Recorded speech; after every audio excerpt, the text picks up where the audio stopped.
नमस्कार. नंदकिशोर एज्युकेशनल या यूट्यूब चॅनलमध्ये मी आपलं सहर्ष स्वागत करत आहे. आजच्या व्हिडिओमध्ये आपण नाम विभक्ती म्हणजे नाऊन केस पार्ट 3 म्हणजे भाग 3 बघणार आहोत. मागच्या भागामध्ये आपण नॉमिनेटिव्ह केस म्हणजे कर्ताकारक आणि ऑब्जेक्टिव्ह केस म्हणजे कर्मकारक याबद्दल सखोल अशी माहिती घेतलेली आहे. आता आपण याच्यामध्ये सुरू करूया. इथे काही क्रियापदं असे काही अकर्मक क्रियापदं अशी असतात की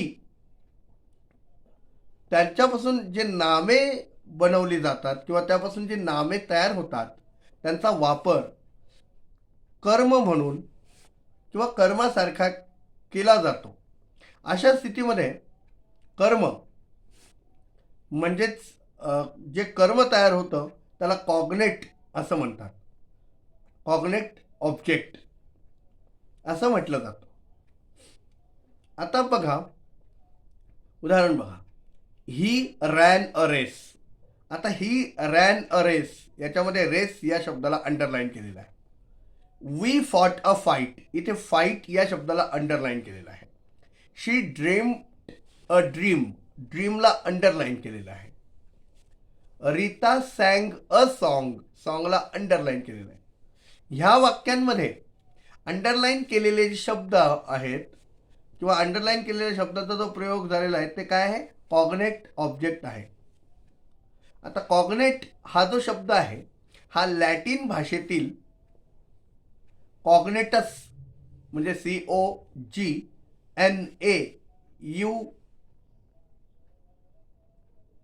COGNAUTS कॉग्नेटस पासून बनलेला आहे आणि त्याचा अर्थ सारखा असा होतो. पॉइंट पुढचा बघा. कधी कधी एखादं नाम, एखाद्या नामाचा वापर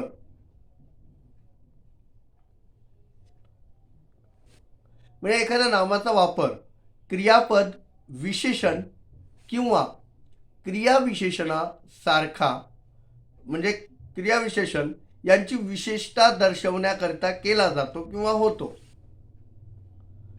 आणि मग अशा स्थितीमध्ये त्याची जे म्हणजे एखाद्या काय सांगितलं मी, कधी कधी काय असतं की एखाद्या नामाचा वापर काय म्हणून, नामाचा प्रयोग काय म्हणून केला जातो तर ते क्रियापद म्हणून केला जातो, विशेषण म्हणून केला जातो किंवा क्रियापद म्हणून क्रियापद किंवा क्रिया विशेषण म्हणून केला जातो.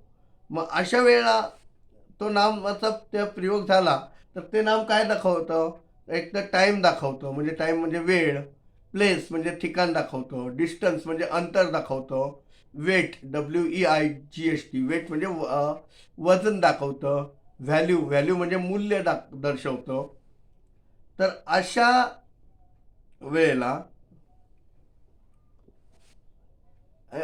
हे जे दर्शवलं जातं, जे सूचित करतं, अशा ऑब्जेक्टला काय म्हटलं जातं? मग ॲडव्हर्बियल ऑब्जेक्ट म्हणजे क्रियाविशेषण कर्म असं म्हटलं जातं. जसं उदाहरणार्थ यू वेंट होम. आता यू वेंट होम, आता इथे होम हे नाम आहे, मग हा शब्दाला अंडरलाईन केलेला आहे.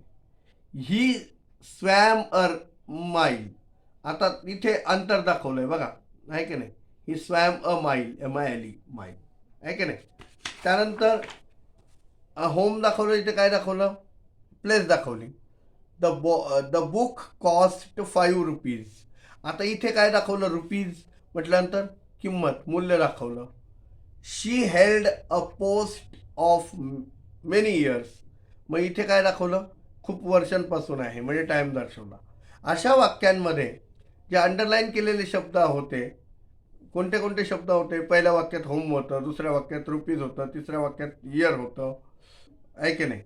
तर जे अंडरलाईन केलेले शब्द आहे यांचा वापर काय झालेला आहे? ॲडव्हर्बियल ऑब्जेक्ट म्हणजे क्रियाविशेषण कर्मासारखा झालेला आहे. आता आपण पाहणार आहोत पॉझेसिव्ह केस. म्हणजेच काय? पॉझेसिव्ह केसला मराठीत म्हणायचं संबंधकारक. The possessive case, a noun is in the possessive case. जेव्हा नाम हे पॉझेसिव्ह केसमध्ये असतं, नाम काय असतं, पॉझिटिव्ह केसमध्ये असतं.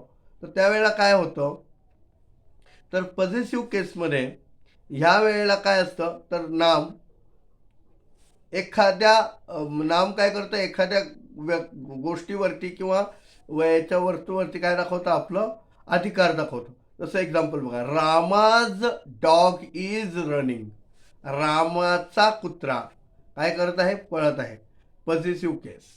आता याची डेफिनेशन काय, when it tells about the possessor or the owner of a thing. म्हणजे हे बघा, ज्या वेळेला ते नाम एखादं पजेसर दाखवतं, एखाद्या गोष्टीला पजेस करतं, जसं रामाज डॉग म्हणजे कुणाचा कुत्रा, रामाचा कुत्रा. Hari's ring is new. हरीची अंगठी कशी आहे, नवीन आहे, हरीज. मग ह्या वाक्यामध्ये काय आहे, कोणत्या कोणत्या शब्दाला अंडरलाईन आहे, तर याच्यामध्ये पहिल्या वाक्यामध्ये रामाला अंडरलाईन केलेलं आहे आणि दुसऱ्या वाक्यामध्ये हरीजला अंडरलाईन केलेलं आहे. तर ह्या वाक्यामध्ये काय आहे, जे अंडरलाईन केलेले शब्द आहे त्यांचा जो वापर झालेला आहे तो पॉझिटिव्ह केस म्हणून झालेला आहे. आता पॉझिटिव्ह केस ओळखायचा कसा, तर ते तुम्हाला सांगतो. तर त्या पॉझिटिव्ह केसची आपण पहिल्यांदा व्याख्या पण बघितली. काय व्याख्या बघितली आपण, Wien it tells about possessor, POSSESSOR or the owner, OWNER of a thing. म्हणजे एखाद्या वस्तूची मालकी दर्शवणाऱ्या शब्दाला पजेसिव्ह केस असं म्हणतात किंवा संबंधकारक असं म्हणतात. फॉर एक्झाम्पल इकडे पण बघा, Mohan's house is near the hospital. आता मोहनचे घर कशाजवळ होते, हॉस्पिटलच्या जवळ होते. Aman's Aman's doll are beautiful. अमनच्या बाहुल्या कशा होत्या, सुंदर होत्या. That is a boys school. आता ज्याच्यामध्ये बघितलं ना तुम्ही कसं ओळखायचं ते कसं. आता आता आपण पाहू the formation of positive case. Positive केसचं फॉर्मेशन कसं आहे. The positive case is generally formed, FORMED, formed by putting an apostrophe and yes after a noun. म्हणजे नामानंतर ॲपॉस्ट्रॉफीचं चिन्ह देऊन यस प्रत्यय लावायचं. जसं HARI ॲपॉस्ट्रॉफी यस म्हणजे हरीज. पेन KIND हे KING. King apostrophe s king's bodyguard. And actors role ETC. जेव्हा जर एखाद्या नामानंतर जर नामाच्या शेवटी ऑलरेडी यस असेल आणि पॉझिटिव्ह केस बनवायचा असेल तर अशा वेळेला काय करायचं, तर येसच्या नंतर ॲपॉस्ट्रॉफीचं चिन्ह जे आहे ते लावायचं. आता ॲपॉस्ट्रॉफी सजीवांसंबंधी जर सजीव व्यक्ती किंवा असतील तर ते ॲपॉस्ट्रॉफी येतं. पण नाव जर निर्जीव आहे तर पॉझिटिव्ह केस बनवताना यस म्हणजे काय, अपॉस्ट्रॉफीच्या ठिकाणी काय प्रिपोजिशन ऑफचा प्रयोग केला जातो. ॲपॉस्ट्रॉफी वापरत नाही, अपॉस्ट्रॉफी यस वापरत नाही, प्रिपोजिशनचा वापर केला जातो जर निर्जीव असेल तर. बघा वाक्य, the size of the book. आता द बुक साईज असं नाही म्हणणार आपण, इथे निर्जीव वस्तू आहे. The size of the book असं म्हणू आणि द बुक्स साईज हे वाक्य योग्य येईल का, नाही, हे इनकरेक्ट वाक्य येईल. धिस फील्ड्स कॉर्नर ते वाक्य येईल का, बरोबर नाही. तर वाक्य काय येईल मग, the corner of the field. लक्षात आलं. अशा प्रकारे आपण नॉमिनेटिव्ह केस काय आहे हे पॉझिटिव्ह केस म्हणजे संबंधकारक काय आहे याच्याबद्दल आपण माहिती करून घेतलेली आहे. असेच माझे व्हिडिओज पुढे पाहण्यासाठी माझ्या चॅनलला सबस्क्राईब करा.